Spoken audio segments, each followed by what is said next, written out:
ሰላም ጤና ይስጥልኝ። ይህ ሃርመኒ ኢንተርሚዲያ ቲም ነው። የሃርመኒ ኢንተርሚዲያ ቤተሰብ በመሆናችሁ እናመሰግናለን። ሃርመኒ ኢንተርሚዲያ ከሚያቀርብላችሁ የተለያዩ ጉዳዮች ማህበራዊ፣ ፖለቲካዊ፣ ኢኮኖሚያዊ፣ ኪነጥበባዊ፣ ስፖርት እንዲሁም ተፈጥሮና ሳይንስን ከተመለከቱ ጉዳዮች ውስጥ የዛሬውን ይዞላችሁ ቀርቧል።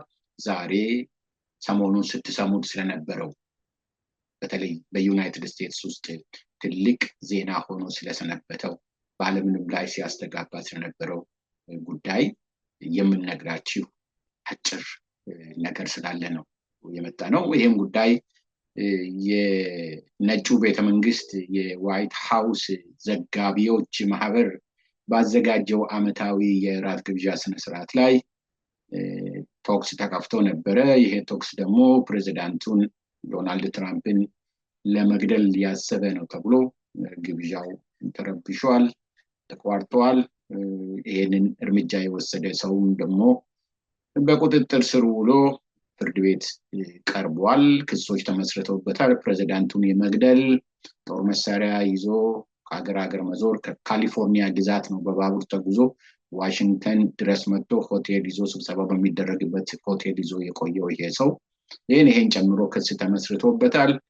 በጠበቆቹም በኩል ደግሞ የአእምሮ ችግር ስላለበት ነው ይሄን ያደረገው የሚል መከራከሪያ ስለቀረበ ይሄ ሁሉ ላይ ስራ እንዲሰራ የሕክምና ክትትልም እንዲደረግበት ተብሎ ለሌላ ጊዜ ቀጠሮ ተይዞ ወደ እስር ቤት ተመልሷል። እሱ ለማንኛውም በዛሬው ዝግጅታችን ላይ ይሄ የጋዜጠኞች ማህበር የዋይት ሃውስ ዘጋቢዎች ማህበር የሚባለው ምንድነው? ምን ታሪክ አለው? ምን አይነት ስራ እዛ ላይ የሚሰራው በሚለው ጉዳይ ላይ በማተኮር በተለይ ከዩናይትድ ስቴትስ ውጪ ላላችሁ አገር ቤት ኢትዮጵያን፣ ሌሎችም አህጉሮች ውስጥ ያላችሁ ለጉዳዩ ቅርበት የሌላችሁ ሰዎች ታሪኩን እንድነግራችሁ ፈልገን ነው። ይሄንን ጉዳይ በቅርብ የሚያውቅ ባልደረባዬ የቀድሞ አለቃዬ ዛሬ ከኔ ጋር እዚህ ይገኛል። ጋዜጠኛ ሰለሞን አባተ ነው። ጉዳዩን በቅርበት ያውቃል። በቪኦኤ ውስጥ ቮይስ ኦፍ አሜሪካ ውስጥ የምስራቅ አፍሪካ ወይንም የአፍሪካ ቀንድ ክፍል ዳይሬክተር የነበረ ነው። ጉዳዩን በቅርበት ያውቃል። ይሄንኑ ማብራሪያ እንዲሰጠን ጋብዤዋለሁ። ሰለሞን በዚህ ፕሮግራም ላይ ተገኝቶ በዚህ ወቅታዊ ጉዳይ ላይ ከሚያውቀው ሊያካፍለኝ ፈቃደኛ በመሆኑ በእናንተ ስም አመሰግናለሁ። አሁን ወደዛ እናልፋለን። አብራችሁን ቆዩ። እንዳልኩት ለሌሎች ወዳጅ ዘመዶቻችንም ደግሞ አካፍሉልን። እናመሰግናለን። ወደ ዝግጅታችን እናልፋለን። Expression on the First Lady's face.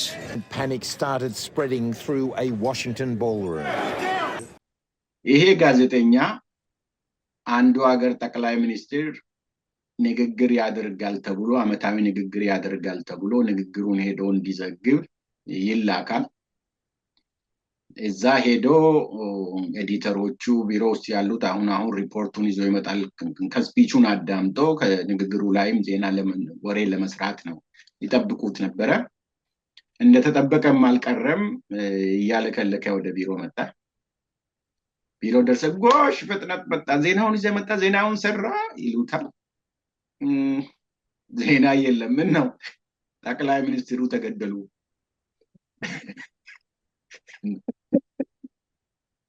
ዋናው ዜና የለም። ስፒቹ ላይ ያለው ዜና እሱን ነው የሚጠብቀው። ግን ጠቅላይ ሚኒስትሩ መገደል የእሱ ዜና አይደለም። ንግግር አልተደረገም ጠቅላይ ሚኒስትሩ ስለተገደሉ ብሎ መጣ አሉ የኔ ቢጤ ጋዜጠኛ። ቆንጆ ታሪክ ነው። እና ምንድነው በቀደም ዕለት ቪዲዮውን አይተሃል። ያ ቶክስ ተከፈተ ተብሎ የጸጥታ ኃይሎች መጥተው ፕሬዚዳንቱን ሌሎችንም ባለስልጣኖች እየያዙ ሲሮጡ ጋዜጠኞቹንም ውጡ እያሉ ወይ ተኙ እያሉ ሲጮሁባቸው ነበረ። እና ጋዜጠኛ የመሆን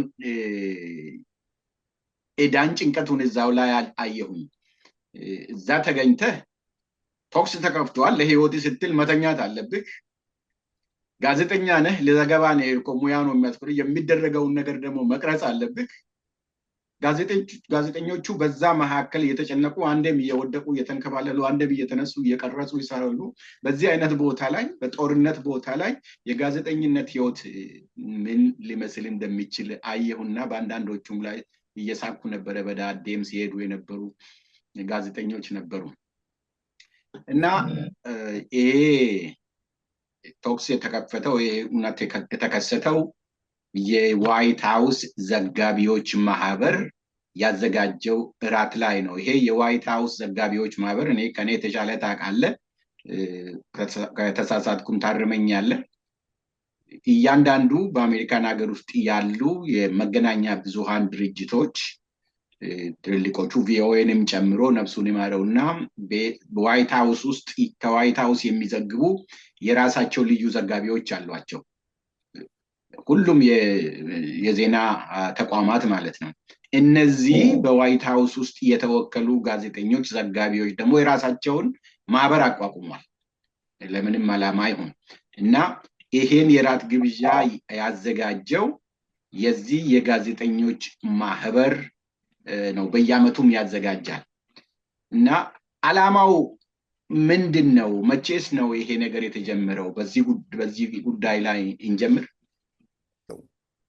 በ1895 ዓመተ ምህረት ያን ጊዜ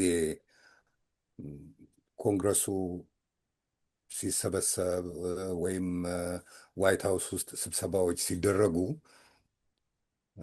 ጋዜጠኞች ብዙ ጊዜ ውጭ እየጠበቁ በሚጋበዙት እንግዶች ላይ ወይም በስብሰባው ላይ የሚገኙ ተሳታፊዎች የሚያርፉባቸው ሆቴሎች ድረስ እየሄዱ ነበረ መረጃ የሚያገኙት እና የሚዘግቡት።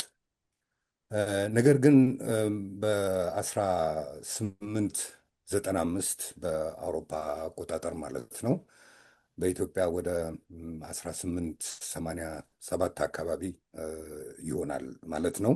ያን ጊዜ አንድ ዋሽንግተን ኢቭኒንግ ስታር የምትባል ጋዜጣ ትወጣ ነበር ከ1852 እስከ 1981-82 አካባቢ ለ130 ዓመት ያህል የቆየች ጋዜጣ ነች። ይህችን ጋዜጣ በሰማንያዎቹ መጀመሪያ ላይ ኪሳራ ስታውጅ ዋሽንግተን ፖስት ገዛት። ህንፃውንም ማተሚያ ቤቱንም ገዛና ዋሽንግተን ፖስት ያዘው። አሁን ካሁን በኋላ ከዛ በኋላ በፊትም የነበረ ነው በእርግጥ ግን ከዛ በኋላ ያቺ ጋዜጣ የለችም። እና የዚች ጋዜጣ ባልደረባ የነበረ ያን ጊዜ ዊሊያም ዋላስ ፕራይስ የሚባል ከጆርጂያ ወደ ዋሽንግተን ይዞርና የዋሽንግተን ስታር ዘጋቢ ይሁንና እዛ ዋይት ሃውስ ይመደባል። የዋይት ሃውስ ሪፖርተር ይሆናል እና ሌሎቹ በየሆቴሉ እየዞሩ ሌላም ቦታ እየሄዱ ሲያነጋግሩ ተሳታፊዎችን፣ ዋይት ሃውስ የሚጋበዙ ተሳታፊዎችን፣ ፖለቲከኞችን፣ እንግዶችን፣ ሚኒስትሮችንም ሊሆን ይችላል፣ የኮንግረስ አባላትንም ሊሆን ይችላል። እሱ ግን እዛ በር ላይ እየቆመ ዋይት ሃውስ በር ላይ እየቆመ ኢንተርቪው ያደርግ ነበረ። በዚህ ምክንያት ሁልጊዜ የእሱ ቃለ ምልልሶች የእሱ የሚያቀርባቸው መረጃዎች ልዩ መረጃ ኤክስክሉሲቭ እንደምንለው አይነት ነገር ነበርና ብዙ ፈጠን ያሉ እና ጠለቅ ያሉ መረጃ ያገኝ ነበረ ያን ጊዜ።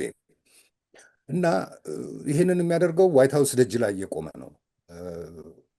እንደ ሌሎቹ በየሆቴሉ አይሄድም፣ ሌላ ቦታ አይሄድም እና ክረምትም በጋም እዛው ነው የሚቆመው።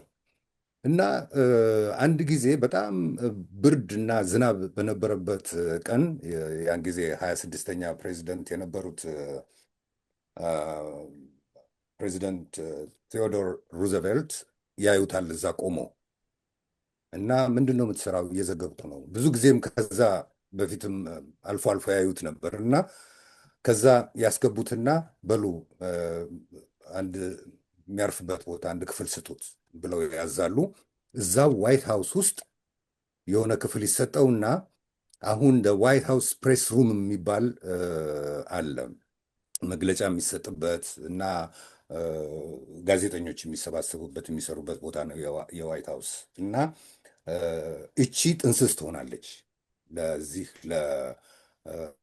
ዋይት ሃውስ ብሪፍ ሩም ወይም ፕሬስ ሩም መጠንሰስ መዘጋጀት። ከዛ በኋላ ይህ ሁኔታ እስከ ስራዎቹ ውስጥ ይሄድና ኮንግረሱ እንግዲህ እዛ እሱ ከገባ በኋላ ሌሎችም ጋዜጠኞች መሳብ ጀመሩ ወደዛ ወደ ቢሮ ወደ ዋይት ሃውስ ከዛው መዘገብ ይጀምራሉ እና የመጀመሪያው የዓለም ጦርነት ሊጀመር አካባቢ ፕሬዚዳንት ውድሮ ዊልሰን የሚሰጧቸው ፕሬስ ኮንፈረንሶች ላይ ወይም ቃለ ምልልሶች ላይ የሚገኙ ጋዜጠኞችን የኮንግረሱ ኮሚቴ ሊመርጥ ነው የሚል ጉምጉምታ ይሰማል። ዝም ብሎ ወሬ ነው፣ ምንም የተጨበጠ ነገር አልነበረም። ከዚህ እነሱና እዛ ይዘግቡ የነበሩ ጋዜጠኞች ይህንን የዋይት ሃውስ ጋዜጠኞች ማህበርን ያቋቁማሉ። በፌብሩዋሪ 1914 ዓመተ ምህረት ከዛ በ21 ዓመተ ምህረት በ1921 ዓመተ ምህረት የመጀመሪያው የዋይት ሃውስ ጋዜጠኞች እራት ይዘጋጃል እና በዚህ የእራት ድግስ ላይ ያን ጊዜ ፕሬዚደንት የነበሩት ካልቪን ኩልጅ ይገኛሉ እና ባህል ሆነ። ከዛ በኋላ ባህል ሆነና ሁሉም የአሜሪካ ፕሬዚደንቶች እንግዲህ በየዓመቱ የሚዘጋጅ ድግስ ነው፣ በዓል ነው ይሄ። በየዓመቱ በአፕሪል የመጨረሻው ቅዳሜ የሚዘጋጅ ዝግጅት ነው። የአሜሪካ ጋዜጠኞችና የፖለቲካ ሰዎች ሲቋሰሉ ነው የሚኖሩት። ለመናገር ነፃነት ምስጋና ይግባውና እንደምታውቀው ገደብ የላቸውም።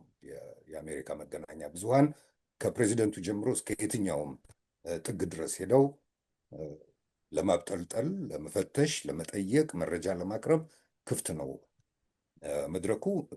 ህግጋትም አሉ ይህንን የሚያጠናክሩ። ከነዚህ ህግጋት አንዱ መሰረታዊ የሆነው ህግ በ1881 ዓመተ ምህረት የወጣው የመጀመሪያው የህገ መንግስቱ ማሻሻያ ነው። ህገ መንግስቱ የጸደቀው በ1879 ዓመተ ምህረት ነው። እንግዲህ ከ3 ዓመት በኋላ ነው ያ የመጀመሪያው ማሻሻያ የወጣውና የህገ መንግስቱ የመጀመሪያ ማሻሻያ የእምነት ነፃነትን፣ ሀሳብን የመግለጽ ነፃነትን፣ የፕሬስ ነፃነትን፣ የመደራጀት ነፃነትን፣ በመንግስት ላይ ተቃውሞ የማቅረብ ነፃነትን፣ እነዚህን ሁሉ ያካተተና እነዚህን ነፃነቶች ሊገድብ የሚችል አንዳችም ህግ ኮንግረሱ እንዳያወጣ፣ ህግ አውጪው ማለት ነው ራሱ እንዳያወጣ የሚከለክል ድንጋጌ ነው። እዚህ ይሄ የራት ድግስ የራት ግብዣ ሲዘጋጅ ይህንን የመጀመሪያውን የህገ መንግስት ማሻሻያ ለማክበር ነው። እሱን ለማክበር ነው አንደኛ። ሁለተኛ ቀደም ብዬ እንደጠቀስኩልህ ጋዜጠኛና ፖለቲከኞች ሲቋሰሉ ነው የሚኖሩት ዓመቱን ሙሉ። ስለዚህ ምን አለበት እንደው አንዲት ቀን ከዓመቱ ውስጥ ወስደን ይህንን ቁርሾችንን የምናጠፋበት የምናሟሟበት ዝግጅት ብናዘጋጅ፣ መድረክ ብናዘጋጅ በሚል ታስቦ የተዘጋጀ ነው። ያ እሱ ላይ ሊመጣልን እንግዲህ ከመብላትና ከመጠጣት ባለፈ በዚህ ስነ ስርዓት ላይ ሌላ ምን የተለየ ነገር ይደረጋል? የሚያዝናና ወይም ሌላም ነገር የተለየ ነገር እንደ ባህል ተወስዶ የሚደረገው ምንድን ነው? በጋዜጠኞችም በመሪዎችም በኩል አሁን እንግዲህ ዋናው ንግግሮች ናቸው የሚደረጉት። ዋናው እንግዲህ የዚህ ንግግር ይዘት ምንድን ነው? ቀልድ ነው፣ ሽሙጥ፣ አሽሙር የመሳሰሉ ነገሮች ናቸው እና ጋዜጠኞቹ የሚያዘጋጇቸው ኮሜዲያን አሉ። አንድ ኮሜዲያን ይቀርባል።